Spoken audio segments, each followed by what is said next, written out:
No soy mucho de andar contando cosas paranormales, la verdad. Pero hay experiencias que se te quedan en el cuerpo como una marca invisible, algo que no te deja dormir del todo tranquilo. No sé exactamente qué buscábamos aquella noche, tal vez solo una dosis de adrenalina, o probar que las leyendas son exageraciones. Hoy sé que lo que encontramos superó cualquier historia inventada. Si estás escuchando esto, quédate hasta el final, porque quizá te haga pensar dos veces antes de seguir a tus amigos en una de esas ideas sin sentido. Todo comenzó un viernes, casi cayendo la tarde.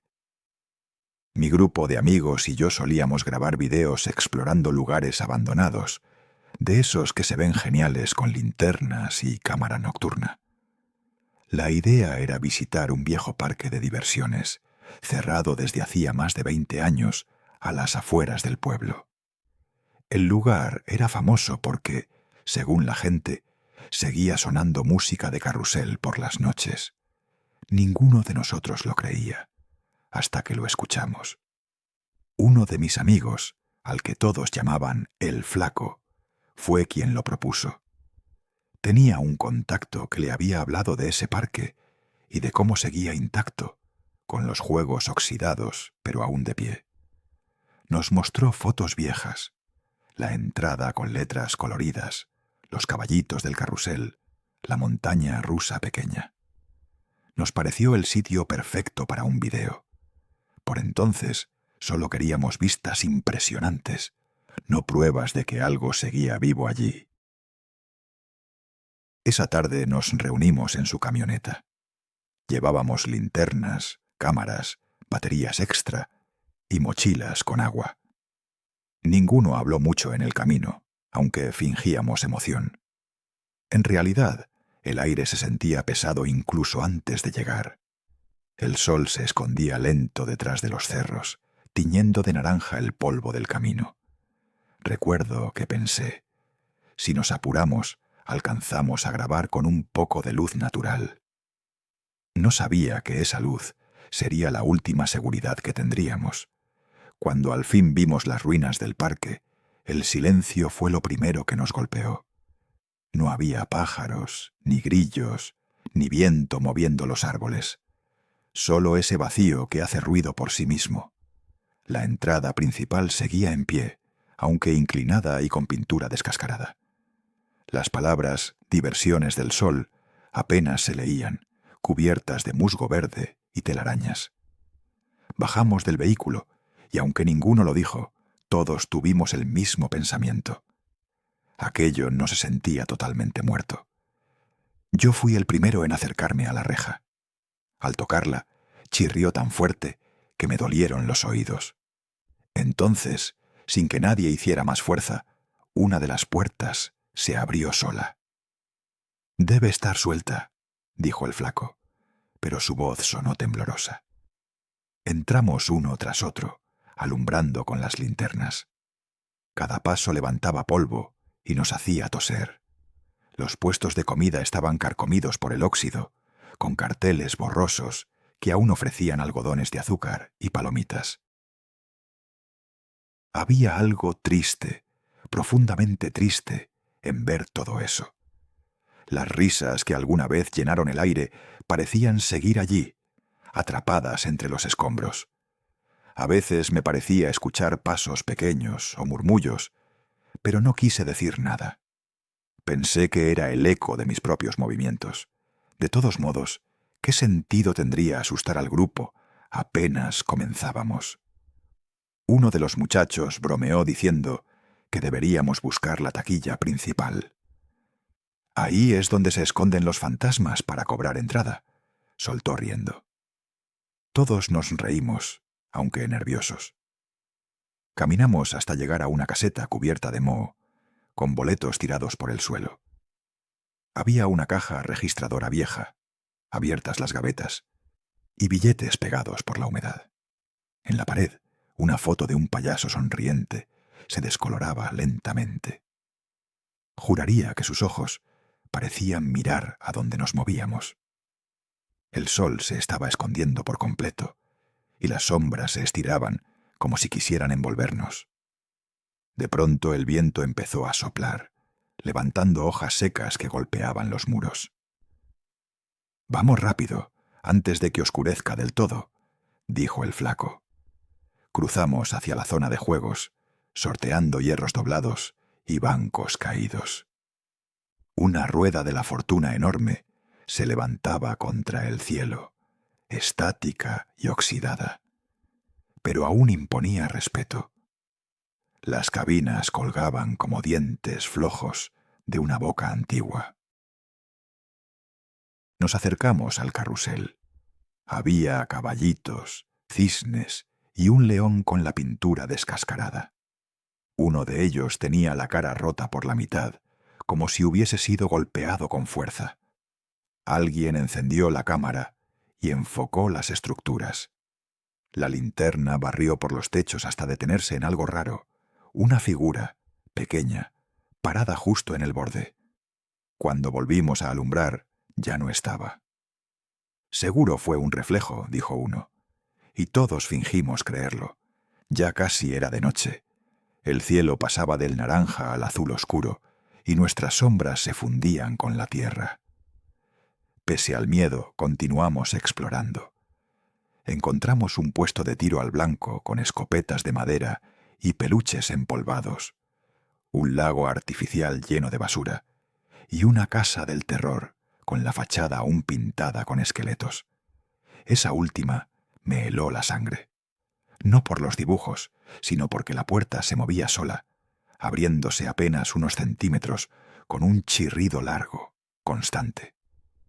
«Vamos a grabar ahí adentro», propuso Tomás, el más valiente del grupo. Yo dudé. Sentía algo en el estómago, una presión rara, como si el cuerpo supiera lo que la mente no quería aceptar. Pero cedí. Era el plan original, grabar todo.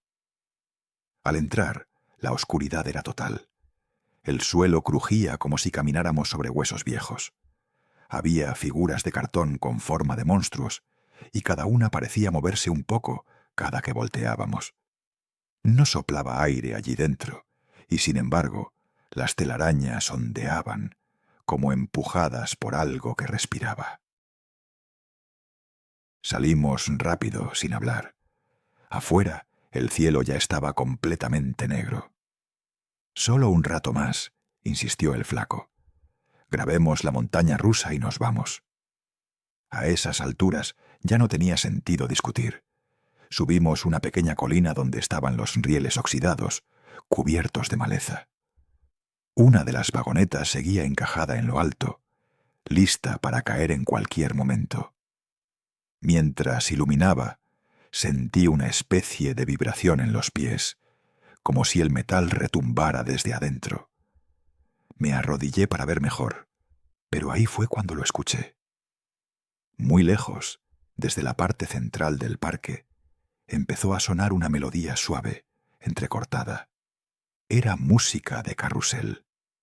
Lo más extraño era que el sonido era irregular, como si alguien girara la manivela a ratos. Mis amigos también lo oyeron. Nadie se movió, ni dijo una palabra durante un minuto entero. Lo único que rompía el silencio era esa canción vieja que se desvanecía y volvía de manera intermitente. El flaco intentó bromear, pero su voz sonó mal. «Debe ser una radio vieja, algo de eso», dijo. Yo no respondí. Sentí un frío repentino recorrerme el pecho, no solo el cuerpo, sino dentro, muy dentro. En ese momento supe que habíamos cruzado una línea invisible. Quizá el parque nunca quiso ser molestado. Quizá la curiosidad, como dicen por ahí, es el primer paso hacia lo que no debería saberse. Lo dejamos pasar, fingiendo que nada era raro. Pero mientras regresábamos al carro, noté algo más. Las luces del carrusel se encendieron por un segundo, apenas un destello, y pude ver claramente las figuras girando muy despacio. Ninguno dijo nada. Solo seguimos caminando en silencio, sin grabar, sin voltear. Y aunque parecíamos tranquilos, todos sabíamos una cosa. La noche recién comenzaba, y el parque aún no había mostrado su rostro más oscuro. Esa noche, después de escuchar por primera vez la música del carrusel, nadie quiso admitir lo que sintió. El flaco se limitó a decir que debíamos mantenernos juntos y que lo más probable era que fuera alguna bocina vieja conectada a baterías olvidadas. Pero todos sabíamos que eso era imposible. El parque no tenía electricidad desde hacía décadas. Aún así, fingimos calma, como si la lógica pudiera alejarnos del miedo que ya se nos metía bajo la piel. Cuando volvimos a cruzar el portón interior, el sonido de nuestros pasos resonaba demasiado fuerte. Cada eco parecía rebotar en lugares lejanos, como si el parque respondiera con sus propios murmullos. Sentí esa tensión eléctrica en el aire, la misma que uno nota antes de una tormenta, pero el cielo seguía claro. Uno de los muchachos dijo que deberíamos descansar un rato junto al juego de los carritos chocones, ya que ahí el suelo era de concreto y parecía más seguro. El lugar olía a óxido y a humedad. Las estructuras estaban cubiertas por una capa de polvo tan espesa que cada movimiento levantaba pequeñas nubes grises. A la luz de las linternas, los carros parecían mirarnos con esos ojos sin vida de los faros rotos. Algunos tenían los números pintados aún visibles, y la pintura descascarada formaba rostros extraños que parecían burlarse. Fue ahí cuando escuché lo que juraría era una risa infantil, corta y entrecortada, como si alguien exhalara con intención de imitar un juego. Me giré instintivamente, pero no vi nada. Seguro fue un animal, dijo Tomás, aunque lo noté pálido. Decidimos continuar explorando, intentando que la curiosidad venciera al miedo. Avanzamos por un camino cubierto de maleza, guiándonos por los carteles que aún se mantenían en pie.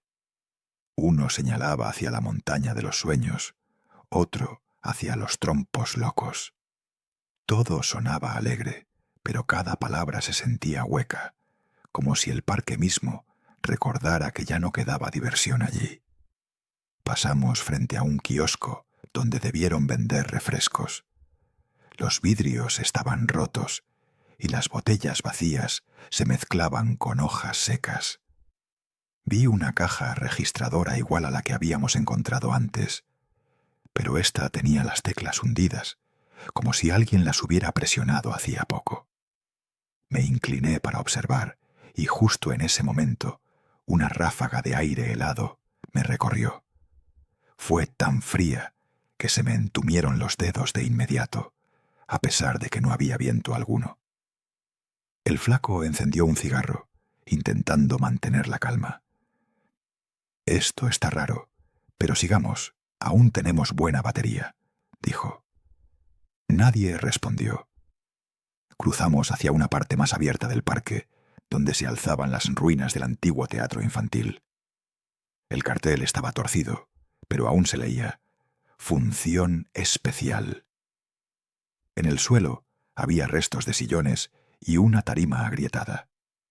Lo extraño era que, contra toda lógica, alguien había dejado flores frescas en una esquina del escenario. Nos acercamos sin decir palabra. Las flores eran blancas, aparentemente recién cortadas. En el centro, una pequeña nota escrita a mano decía «Te seguimos esperando».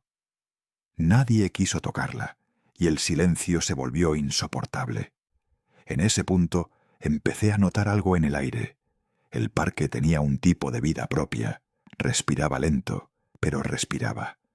Cada rincón parecía vigilarnos, tanteando nuestros pasos. Al alejarnos del teatro, oímos pasos. No eran nuestros. Sonaban más ligeros, más breves, como si alguien caminara descalzo detrás de nosotros. Dimos vuelta varias veces y no encontramos a nadie.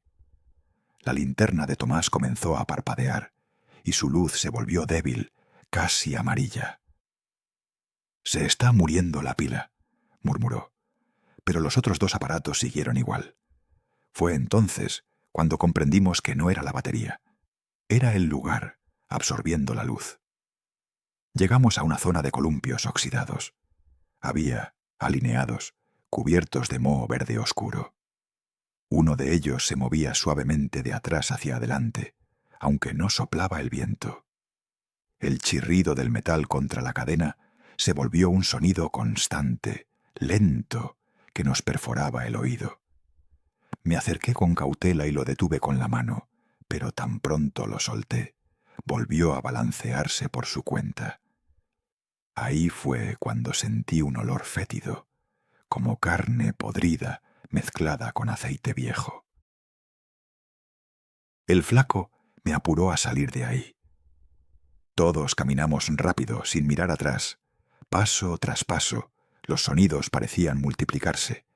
El rechinar del metal, el crujir de la madera, el eco de la risa distante. En algún momento, alguien detrás de nosotros dijo una palabra corta, algo como «esperen». Juré que fue la voz de Tomás, pero cuando volteé, él estaba caminando justo a mi lado. No dije nada, solo aceleré. A medida que avanzábamos, el parque parecía expandirse. Cada pasillo conducía a otro, y nada coincidía con el mapa que teníamos en mente. Todo se sentía igual. Bancas rotas, fuentes secas, juguetes destrozados. Fue como caminar dentro de un laberinto sin fin. De pronto, notamos un letrero grande al final del camino. Tenía letras rojas que decían «Prohibido pasar. Área de mantenimiento». El flaco, terco como siempre, dijo que ahí podría haber equipos antiguos o archivos que sirvieran para el video. Cruzamos la cerca con cuidado, aunque el suelo estaba lleno de fragmentos metálicos. Esa área tenía un olor diferente, menos óxido, más polvo y una fragancia agria, parecida al plástico quemado. Los edificios eran pequeños y estaban agrupados, parecían oficinas o talleres.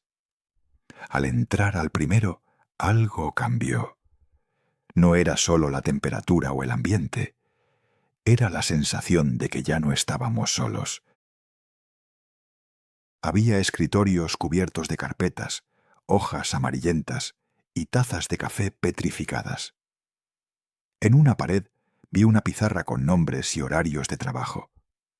Lo inquietante fue que en la parte inferior alguien había escrito con marcador rojo la palabra «cerrado» y debajo marcas de manos arrastradas.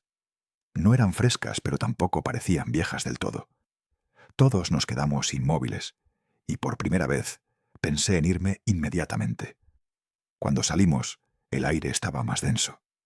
Algo dentro del parque había cambiado, como si nuestra presencia lo hubiera despertado. El flaco miró hacia la entrada y dijo que el portón parecía más lejos de lo que recordaba. No sé si fue sugestión o realidad, pero el camino de regreso sí parecía más largo, más oscuro. Fue entonces cuando volvimos a escuchar la melodía, ahora más clara, más cercana. El carrusel tocaba, pero nadie lo hacía girar. Las notas sonaban lentas y deformadas, mezcladas con lo que parecían risas ahogadas. La linterna del flaco falló completamente, y por un instante quedamos en oscuridad total. En ese lapso de negrura escuché el sonido de los zapatos de alguien corriendo justo detrás de nosotros. Apreté los dientes para no gritar. Cuando la luz volvió, no había nadie allí. Solo el columpio balanceándose otra vez, y las flores aún frescas en el teatro. Esa fue la primera vez que pensé seriamente en abandonar la grabación y huir. Pero había algo más grande que el miedo, una necesidad absurda de entender. Así que seguimos, sin saber que lo peor aún estaba por venir. Esa noche, las risas calladas del parque apenas empezaban a despertar, esperando que cruzáramos el umbral que nunca debimos tocar. Cuando cruzamos hacia las oficinas del parque, el aire se sintió distinto, como si el ambiente cargara con una historia que se negaba a morir. A cada paso el silencio se hacía más espeso, interrumpido solo por el sonido crujiente de nuestros zapatos sobre el polvo acumulado. Entrar ahí fue como meterse en una cápsula del tiempo congelada en su propio desastre. Las paredes estaban cubiertas de papeles amarillentos, notas y recortes que hablaban de días felices y eventos coloridos que ya nadie recordaba. El primer cuarto parecía haber sido una pequeña recepción. Había una ventanilla de vidrio con mensajes aún pegados con cinta vieja. Bienvenidos a Diversiones del Sol. Y hoy, función doble en el teatro infantil. El contraste era perturbador. Un lugar pensado para la risa infantil y la música ahora olía a encierro y desesperanza. En la esquina, un teléfono colgaba todavía, conectado a un cable que no llevaba a ningún lado. Tomás levantó una carpeta dosificada en polvo y la abrió con cuidado. Dentro había listas de empleados, uniformes de colores y fotografías de grupo. Había rostros sonrientes posando frente al carrusel, a los juegos mecánicos y hasta uno del dueño del parque, rodeado por niños. Don Ernesto Rivas, decía una placa descascarada en el escritorio principal. Ese nombre se nos quedaría grabado, porque más adelante aparecería una y otra vez, sin que nosotros lo buscáramos. El flaco comenzó a grabar tomas mientras yo recorría los estantes. Había tazas, notas personales y una agenda que aún conservaba su olor a cuero. En la parte trasera encontré una hoja suelta que decía «Último día, 30 de abril, 1990». Al lado, con tinta corrida, alguien había escrito «No abrir el almacén de mantenimiento». Le mostré eso al grupo, y todos tratamos de tomarlo como una simple coincidencia. Pero la fecha y la advertencia nos quedaron resonando en la cabeza. Decidimos seguir hasta un área contigua con ventanas rotas. Adentro había archivadores desbordados y una mesa cubierta de polvo. Sobre ella encontré un diario. La caligrafía era de mujer, prolija pero temblorosa. En las primeras líneas hablaba del día de la inauguración, de cómo el parque se había llenado de familias y carcajadas. Describía al dueño como un hombre amable, pero obsesivo con la seguridad y la competencia. Sin embargo, hacia las últimas páginas, el tono cambiaba. La autora hablaba del accidente en el carrusel y de las autoridades que jamás debieron verlo todo tan cerca. Me tembló la voz al leerlo en voz alta. El flaco intentó restarle importancia, diciendo que en todo parque viejo ocurrían accidentes. Pero el nombre repetido una y otra vez, Lucía, parecía escrito con más desesperación que miedo. De pronto, escuchamos algo en el pasillo, un golpe seco, como cuando se cierra una puerta con fuerza. Salimos los tres apuntando con las linternas, pero no había viento, ni nada que pudiese haberla movido. Sin embargo, al regresar al escritorio, la hoja del diario que hablaba del accidente se había arrancado. «Se está cayendo a pedazos todo esto», murmuró Tomás, pero nadie le creyó. Había algo más, algo detrás del polvo y del óxido. Nos movimos hasta la siguiente habitación, que parecía una oficina de administración. Las paredes estaban llenas de cuadros en blanco y negro, rostros de empleados sonriendo, niños en juegos, familias posando ante el letrero del parque. Uno de los marcos estaba roto y el cristal astillado. Al levantarlo, nos dimos cuenta de que en el centro de cada foto siempre había un espacio difuso, como si la imagen de una persona hubiese sido borrada. Yo señalé una de las fotos. Era el grupo original de trabajadores frente al carrusel. Pude contar 9 personas, pero en el espacio del centro había una silueta vacía, como si alguien estuviera allí, pero se hubiera desvanecido del retrato. «Eso está raro», dijo el flaco. «Raro es quedarse aquí sabiendo que pasa algo», contestó Tomás. Fue la primera vez que alguien mencionó irnos en serio. Antes de salir, vimos un pizarrón con anotaciones sobre control mecánico y reparaciones del carrusel. Entre las palabras, otra escrita a mano se destacaba: culpa. Parecía trazada con fuerza, casi tallada en la madera. Guardé silencio. Algo dentro de mí decía que los accidentes no habían sido simples fallas técnicas. Afuera, el viento volvió a soplar y un crujido rugió en el techo, como si el edificio entero respirara. Salimos de esas oficinas buscando aire fresco, pero al abrir la puerta principal, el aire era más espeso que adentro. Ya no se escuchaban insectos ni el sonido de la noche. Todo silencio. Solo nuestras respiraciones agitadas. En el suelo notamos por fin algo que no habíamos visto al llegar: huellas recientes. Iban y venían del parque hacia las oficinas. Solo había 3 pares. 3, contadas, como si alguien más hubiera estado caminando con nosotros. El flaco quiso seguir esas pisadas. No lo detuvimos porque, a esa altura, ninguno quería separarse del grupo. Caminamos hasta una pequeña bodega al fondo, cerrada con cadenas oxidadas. «Almacén de mantenimiento», decía el cartel. Las letras coincidían con las del papel que habíamos encontrado. Las cadenas parecían antiguas, pero una de ellas estaba recién rota. Algo, o alguien, había entrado antes que nosotros. Me temblaron las manos al poner la linterna sobre la puerta. Dentro del almacén, el olor era insoportable. Una mezcla entre grasa vieja, metal y algo que me recordaba al formol. Había herramientas, repuestos de máquinas y uniformes colgados aún en ganchos. Cada uniforme tenía un nombre bordado.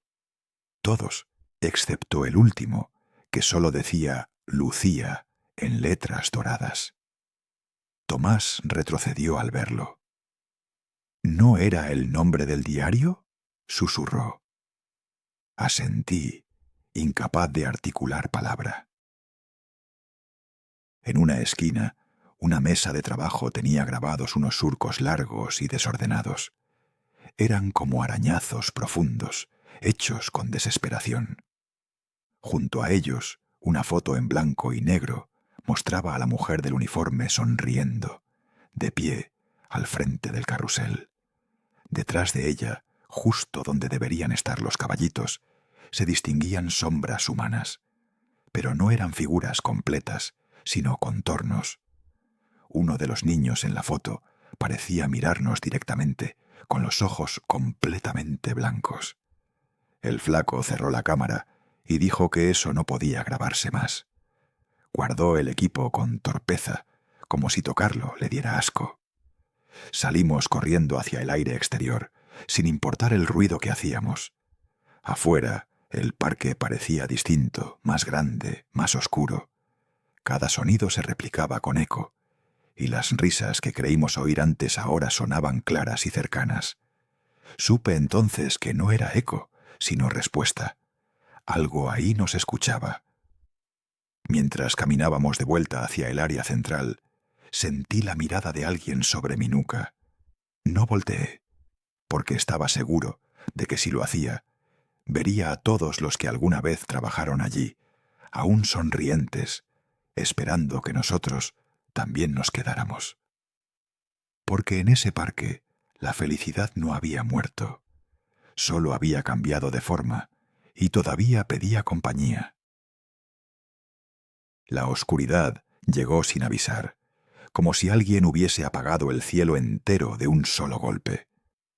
Las linternas apenas alcanzaban unos metros, y el aire se sentía más denso, casi líquido, como si el parque entero respirara junto a nosotros. Nadie hablaba ya. El silencio se había transformado en una presencia física, tan pesada que dolía intentar romperlo. El flaco, que siempre se hacía el valiente, empezó a caminar hacia el centro del parque. Quería comprobar si el carrusel todavía estaba allí, el mismo que había emitido aquella melodía imposible. Yo le supliqué que esperara, pero él siguió, y no tuve más opción que acompañarlo. Tomás iba detrás, sosteniendo la cámara, aunque ya nadie grababa nada. Todo se sentía distinto. La diversión que alguna vez definió ese lugar se había torcido, convertida en una sombra grotesca de sí misma.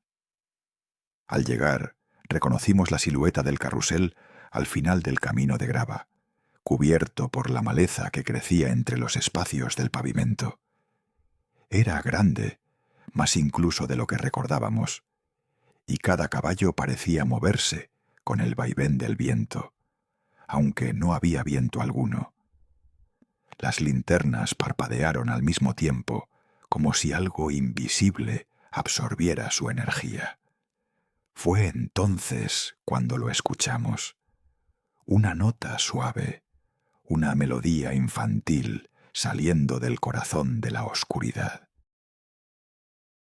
Era la misma música de antes, pero más nítida y lenta, y cada repetición parecía deformarse. Los acordes se arrastraban, como si el sonido viniera desde debajo de la tierra.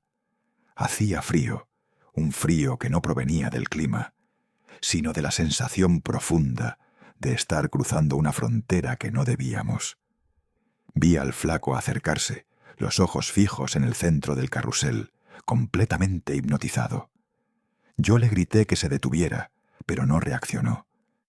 Cuando supe que no iba a obedecer, avancé tras él. Sentí el suelo vibrar, como si algo se moviera bajo los escombros.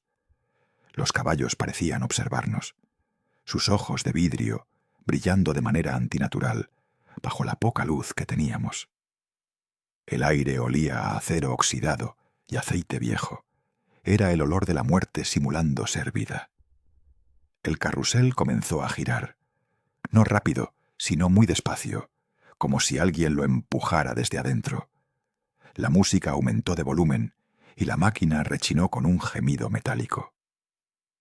El flaco levantó la cámara para grabar, aunque el lente estaba cubierto de polvo y temblaba en su mano.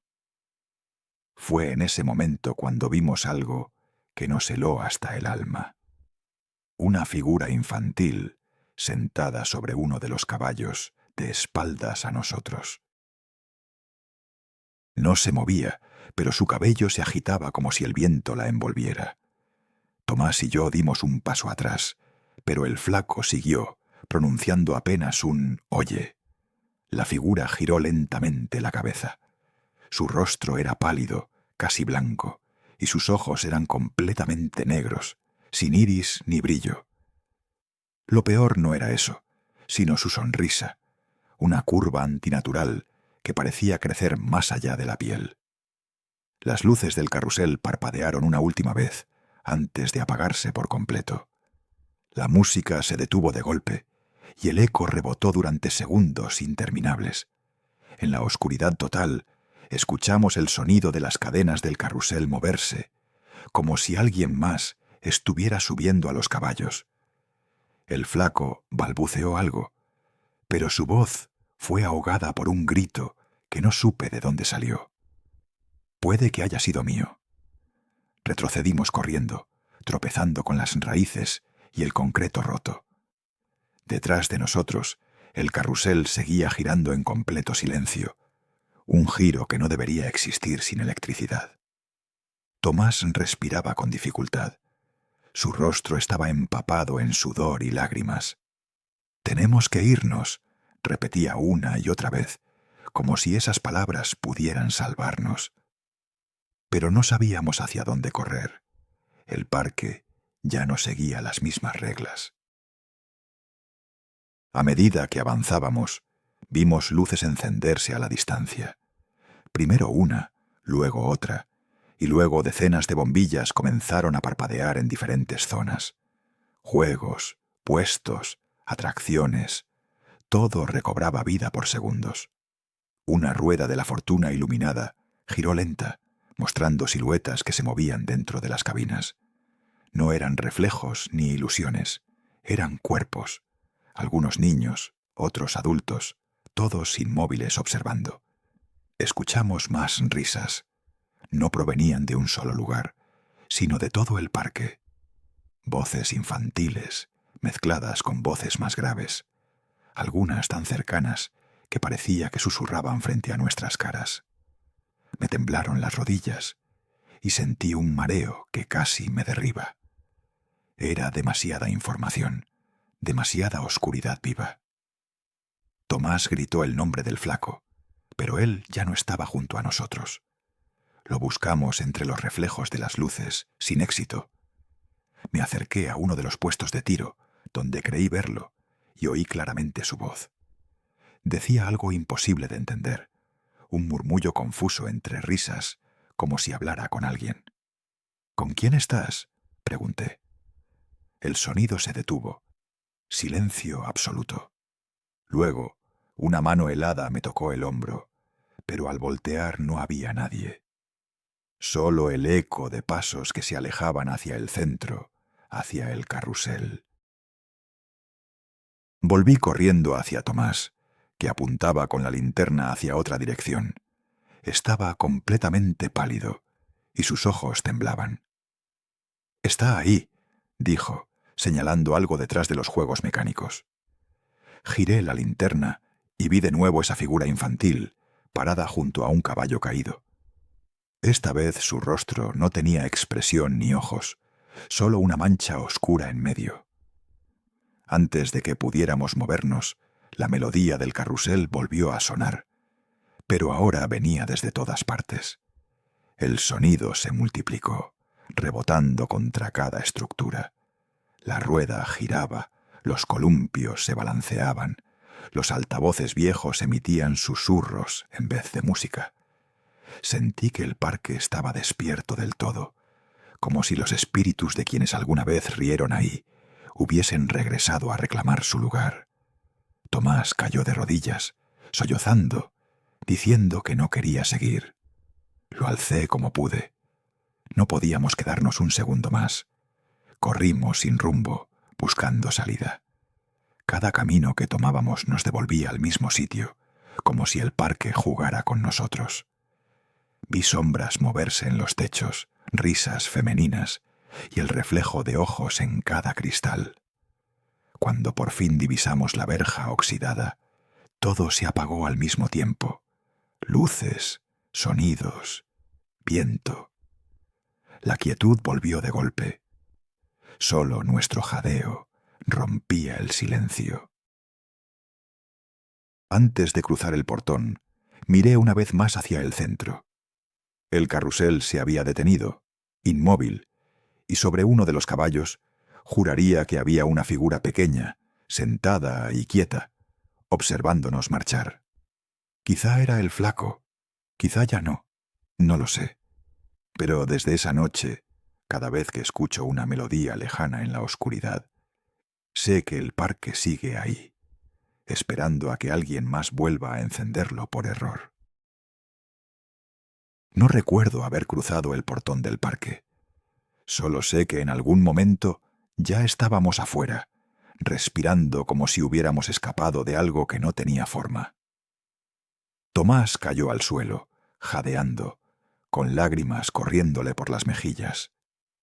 Sus palabras eran ininteligibles, como si su mente se hubiera quedado atrapada allá adentro. Yo estaba igual, en completo shock. Lo único que podía oír era el latido frenético de mi propio corazón. Miramos hacia atrás, esperando que el flaco saliera corriendo, gritando nuestro nombre, pero nunca lo hizo. El parque estaba completamente inmóvil. Incluso el viento había dejado de soplar, y la luna, como una linterna enferma, apenas iluminaba la fachada de hierro oxidado. Pensé en volver por él, de verdad lo pensé, pero cada célula de mi cuerpo Me gritaba que sería un suicidio. Tomás me tomó del brazo y apenas pudo decir: «No mires». Nos quedamos frente a la reja durante varios minutos, sin hablar. Al cabo de un tiempo, escuchamos el sonido de pasos del otro lado, lentos, pesados, acercándose al portón. Alumbré con la linterna y lo que vimos nos heló la sangre. Era el flaco, o al menos parecía serlo. Caminaba tambaleante, con la cabeza inclinada como si no pudiera mantenerla erguida.